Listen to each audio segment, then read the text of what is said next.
What's up, everybody? It's Sid and Millie back with another Manchester United game day review.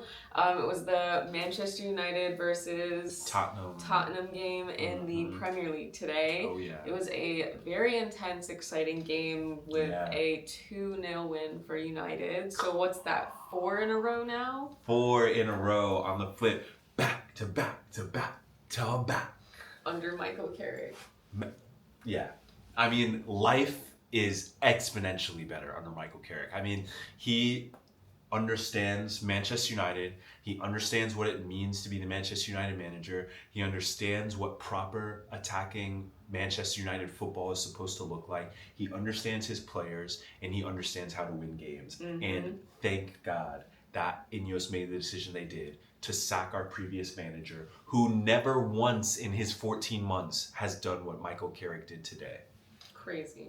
I mean, Absolutely insane. I harped about it for literally since March of last year?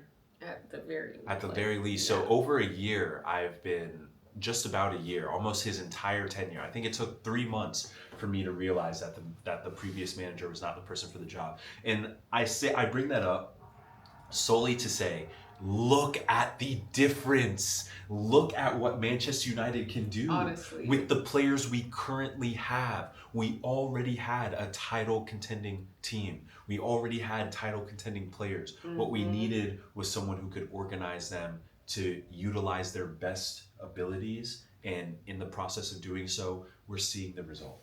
It's fun to watch. It's intense. The players are into it. The fans are into it. The games are fun to watch. The football is proper football. The way we're moving the ball through the midfield, finding channels, the combination play in tight moments of the game. I mean, it is night and day. Yeah. Same group of players, and it is night and day. Yeah, it is pretty insane. Like the difference, just watching the games, even just the energy of watching the games, the stadium, everything. Like you can feel the energy is uplifted now. Yeah. And I feel like it was a really good day because today was also the Remembrance Day as well. So it was like, shout out to the Butsy Babes. R.I.P. Always remember. So it was a good day to not have a manager who hates the club. There. You know, it was a good day to have someone who is like there with the heart 100%. And the vision and like in the club. So like that was also really cool to see, just like that energy before the game as well. Yeah, 100%. You make such a good point. Like, I mean, Michael Carrick just really embodies what you want from the Manchester United manager. Really, fits the role really well.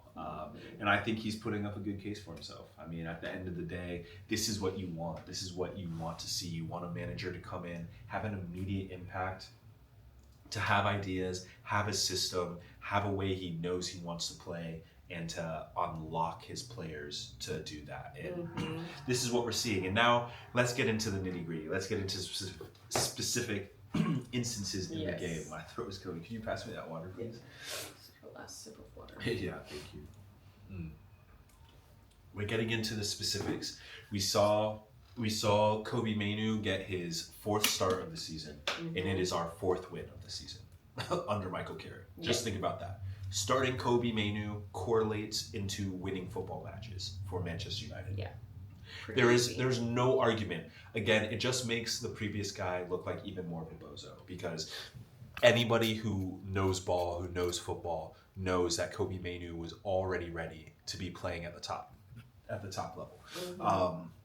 He proved it time and time again, and he's proved it once again in the last 4 games. He was phenomenal once again today. He can indeed excel with Casemiro, with Bruno Fernandes. The 3 of them they just get it. They just understand each other. They know where they're going to be. When 2 are high, there is always one holding and protecting our back 4. It's just the cohesiveness in the midfield. It's just it's just fantastic. It's really good to see all of the players who were previously not really playing together, playing cohesively. I mean, you just talk about the midfield with like Bruno and Mainu and Casemiro. Like it was very disjointed before, but Right. now we're seeing a lot more, like, even the blind passes that we've been I seeing. know, We've yeah. been The seeing so confidence. many more of That's those. confidence, yeah. Yeah. Confidence in each other, confidence in yourself. And that is what we're seeing so much more of throughout the group and throughout every single game. Even those tight combinations that we saw in the match today, in those moments, you didn't really feel nervous. You know what I mean? You kind of had the same confidence that the players had because of how confident that they're playing. You weren't really like, oh no, here we go again. Right, you weren't like stressed, like, oh, just clear it. Like, no, it wasn't like that. It was like, oh, we're about to build out of this situation. Yeah. And you really felt that confidence from the players, and that's really key. Like, I don't know, like Carrick and the way he's unlocked the players, it really highlights how much further along our season could have been had Ineos made this decision sooner. And it's hard not to acknowledge that, because when you look at this team, you look at this group, you look at how well they're performing, you look at how much money was spent, this team should be challenging for the Premier League. Absolutely. They should be. It's just the reality. And you're seeing it with the way Michael Carrick is also player managing the team. He has his starting 11. It will take a lot to break into that starting 11. And the reality of that is, when you have a title contending team, it should be tough to break into the starting 11. Yeah, there should be some competition, and it should be the players who are excelling and actually like putting in a lot of effort, and you can see it on the field, and I'm sure they also like seeing it in training and everything too, but like those should be the players that are taking precedent, and like it should be a competition to be trying to get into that like starting 11, because otherwise it's just complacency. Right, yeah. And I think like you could see like the cohesiveness in the group when the team is scoring goals, when they're scoring goals and going to celebrate, the first people there are the Xerxes, the first people there are Euro, the first people there are guys who aren't starting, who aren't necessarily getting the minute, who are maybe right on that cusp of playing time, but they're still fully bought into the group, fully bought into the idea that Carrick is implementing, and that is mindset and trust in the manager.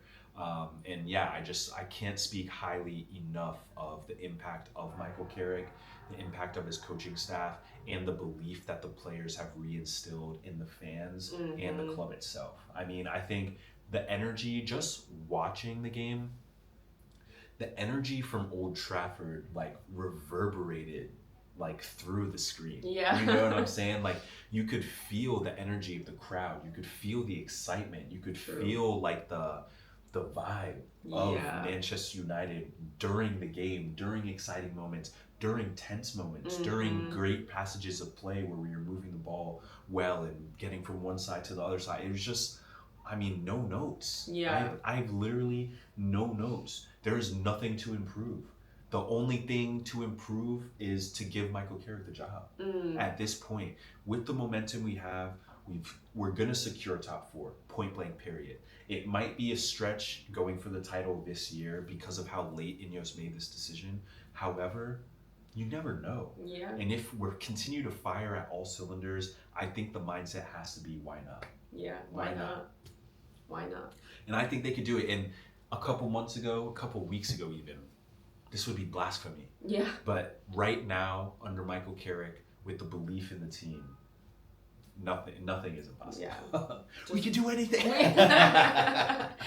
Fly. We can fly. That's how like we feel right now. Representative in the milestone that Bruno hit today too. Oh yeah, okay, yeah. Talk about that. I'm gonna get some water. Yeah. What do you hit? Well, you told me that Bruno Fernandes today hit his 200th goal/assist for Manchester United. Oh yeah. With the goal he scored today. Yeah, fantastic. I mean, Bruno. I mean, captain, fantastic. He's not only a legend of the club. Bruno Fernandes is a legend of the Premier League, legend of the sport itself. There is quite literally not been a creative player like Bruno Fernandes. I don't think ever. Like I mean, people will argue, but Bruno Fernandes is a special talent, a special midfielder with a special vision, and now that he's been unlocked and put back in attacking positions, he's just see what he can do.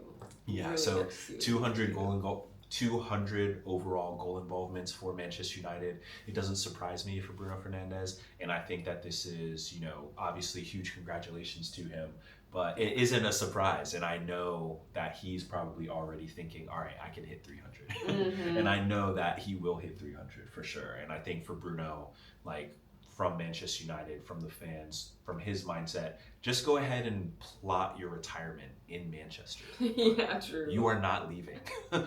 We will keep you in Manchester one way or another. So you are a legend of the club, and we expect you to stay there until the gray hairs are unhideable, my friend. So muito bom and obrigado. So yeah, anyway, I just think, yeah, overall, just fantastic. It just feels good. Michael Carrick has brought life back into the club. The energy is back. The players have the belief. We have the belief. And like, we're just so excited. Like every game, it's like, oh, we're making sure, there's no more sighing and no more suffering. Yeah, those days are absolute done. They've gone and dusted with that bozo. We've got new mindset, and Manchester United is back. And I think that's really the epitome of what we witnessed today. All we got to say. Yeah. And also Romero trying to assassinate Casemiro. We saw that. Crazy. Unacceptable tackle. The Premier League should look into that. I heard guys talking behind us talking about, oh, it wasn't that bad. Are you mad? He could have quite literally ruined Casemiro's ankle and Achilles heel. So that was indeed a dangerous tackle and a bloodthirsty tackle, and should be punished worse by the Premier League. But again, I know the Premier League is focused on making sure Leicester City gets more points deducted instead of Man City with their 150 charges. But God forbid, maybe just review some of these dangerous tackles. All right. Honestly, that's all I'm saying. Casemiro, insane. Another masterclass. Glad you're okay, man. Yeah, and glad you're okay, of course. He's just been, man. I asked if he got taken out on a stretcher. I was like, what happened? We didn't see anything happen with him. No, we just saw him up again. Yeah, I was like, how is he just walking? He must have ankles of steel. He must have some serious ankle thickness going on, veracity to his ankles. But yeah, I mean, just another like class performance. And Casemiro, I mean, I know you've already made your announcement and stuff, but it's never too late to retract it. That's all I'll say. The video was dope, man. It was sick, but just stay another year. Just stay another year. You only have to take a slight pay cut. My brother, I think you'll be okay. Just stay another year. We'll love it. It doesn't matter. Just stay. That's all I would say. Yeah. I would love to see Casemiro stay another year. Why not? Because obviously this year, certain things are a little bit out of reach. Next year, Casemiro, here's my pitch to you. We'll be back in Champions League football. We'll be challenging for a Premier League title. Wouldn't you want to be a part of that team, Casemiro? Please. Once again, muito bom and obrigado, por favor. Please. All right. Well, anyway, that really wraps up. It was just a fantastic day. So it really was. A 2-0 win over Tottenham, and Manchester United is back on track. Absolutely love to see it. So we're loving this energy and can't wait for the next game. Yeah, that's really all you got to say about it. Yeah. So those were our thoughts on the Manchester United versus Tottenham game in the Premier League today. If you made it this far, thank you for watching. And we'll see you next time. Peace. Bye.